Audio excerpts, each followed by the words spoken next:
जैसा कि हम सभी लोगों को मालूम है, 14 सितंबर को अपने दलित शोषित समाज की बेटी मनीषा वाल्मीकि का कुछ सामंतवादी युवकों द्वारा सामूहिक बलात्कार कर उसको जघन्य तरीके से उसको मारने का प्रयास किया। और हमारी बहन का जो है शासन प्रशासन ने ढंग से उसको संज्ञान में नहीं लिया। अपराधियों पर जिस तरह की जो धाराएं लगनी चाहिए उसको नहीं लगाया, और साथ में भी हमारी बहन का उसका ढंग से ट्रीटमेंट नहीं किया। ये शासन और प्रशासन की घोर लापरवाही और सामंतवादी मानसिकता को दर्शाता है। साथियों, जब से भाजपा की सरकार उत्तर प्रदेश में आई है तब से दलित शोषित समाज और मुस्लिम वर्ग पर अत्याचारों की बाढ़ सी आ गई है।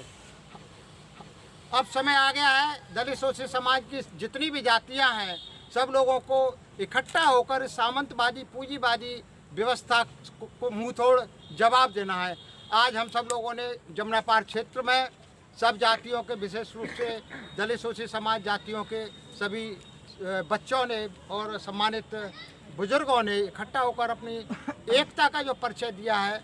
इसी तरह से भविष्य में भी हम लोग जब भी कहीं किसी के साथ अन्याय होता है, किसी बहन बेटी की इज्जत के साथ खिलवाड़ होता है, किसी हमारे युवा के साथ में कोई जान माल का नुकसान होता है और किसी की बेइज्जत होती है या हमारे महापुरुषों की बेइज्जती होती है, इसी तरह हम लोगों को एकता का परिचय देकर सामंतवादी और पूंजीवादी शक्तियों को मुंह तोड़ जवाब देना है।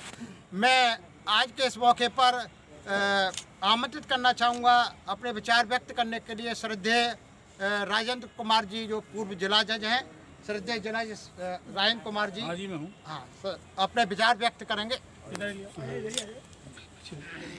देखिए, जैसा कि आपको विदित है, 14 तारीख को हमारी बेटी, हमारी बहन, हमारे समाज की बेटी, दलित समाज की बेटी मनीषा वाल्मीकि के साथ कुछ 4 सामंतवादी गुंडों ने विभत्स बलात्कार किया। उसकी जीभ काट दी, उसकी रीढ़ की हड्डी तोड़ दी और उसे उस स्थिति में पहुँचा दिया कि मरणासन कर दिया। अफसोसजनक बात यह रही, उस बच्ची का ढंग से इलाज नहीं किया गया। क्यों? क्योंकि वो 4 लोग जो थे वो समाज से थे जो हमारे मुख्यमंत्री का समाज है। उस समाज के लिए जरूरी है कि वो समाज विशेषाधिकार प्राप्त हो गया है इस शासन व्यवस्था में। आपको जानकारी होनी चाहिए जो है बंधुओं कि सरकार की मिली भगत से प्रशासन ने, स्थानीय प्रशासन हाथरस के ने उस बच्ची का प्रॉपर इलाज नहीं किया। उसको एक सरकारी अस्पताल में मरने के लिए छोड़ दिया, एक सामान्य वार्ड में। यहाँ तक कि उसे कोई अच्छा ट्रीटमेंट नहीं दिया गया। जब उसकी तबीयत खराब हुई तो उसे भेज दिया गया अलीगढ़ मेडिकल कॉलेज में, लेकिन वहाँ भी उसका इलाज सही नहीं चला।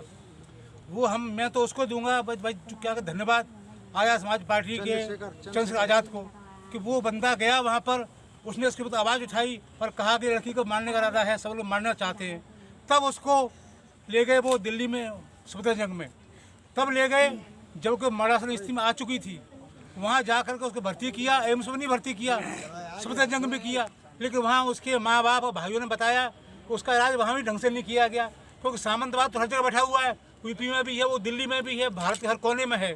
जातिवाद हर जगह पसरा हुआ है। कि जातिवाद ने ऐसा कोड़ फैलाया है कि दलितों का, बहुजनों का, मुसलमानों का, पिछड़ों का उन्होंने इतना उत्पीड़न कर रहे हैं कि बच्ची को मारने की स्थिति में पहुँचा दिया और 29 तारीख की सुबह बच्ची ने अंतिम सांस ले ली।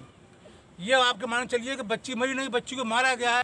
मैं सतीश कुमार संगम, आज़ाद समाज पार्टी जिला आगरा सचिव। मैं इस मंच के माध्यम से ये कहना चाहता हूँ कि आज के समय में जो दौर चल रहा है उसमें दलित शोषित समाज, SC ST माइनॉरिटी और अल्पसंख्यक आदिवासी लोग जितने परेशान हैं, इस सरकार आज तक कभी इतने परेशान नहीं हुए। इनके रोजगार नहीं है और इनकी माँ बहनों की इज्जतें आबरू सुरक्षित नहीं है। इनके मान सम्मान में हम ये मांग करते हैं कि योगी अगर व्यवस्था नहीं कर पा रहे हैं, सत्ता नहीं संभाल पा रहे हैं तो तत्काल इस्तीफा दें। राष्ट्रपति शासन होना चाहिए। हम माननीय राष्ट्रपति महोदय जी से भी कहना चाहते हैं कि उत्तर प्रदेश में तत्काल राष्ट्रपति शासन होना चाहिए। मैं इस रेंजर टीवी इंडिया के माध्यम से आपके सामने मैं अपना एक पक्ष रखते हुए ये बात कह रहा हूँ आज जिस तरीके से जो जंगल राज है, माँ बहन बेटियों की इज्जतें तार तार हो रही हैं, इसमें सरकार नाकाम है। इस सरकार से हमें ऐसी कोई उम्मीद नहीं बची है जिससे हमारे दलित समाज के लोग, माएँ बहनें भाई हमारे सुरक्षित रह सकें। देखिए, भारतीय संविधान में बाबा साहब ने ये महिलाओं के समान अधिकार दिए थे, उनको सम्मान दिया था, लेकिन ये आपके संविधान का भी अनादर करते हुए इस पर खड़ी नहीं उतर रही हैं। इनको सरकार में रहने का कोई अधिकार नहीं है। ये जिस तरीके से माँ बहनों की हाथरस का घटना हुई, लखीमपुर खीरी में हो गई, आपकी बुलंदशहर में हुई और बलरामपुर में हुई है, तो इन सब घटनाओं से क्या क्या हम जान सकते हैं, क्या उम्मीद रख सकते हैं इस सरकार से?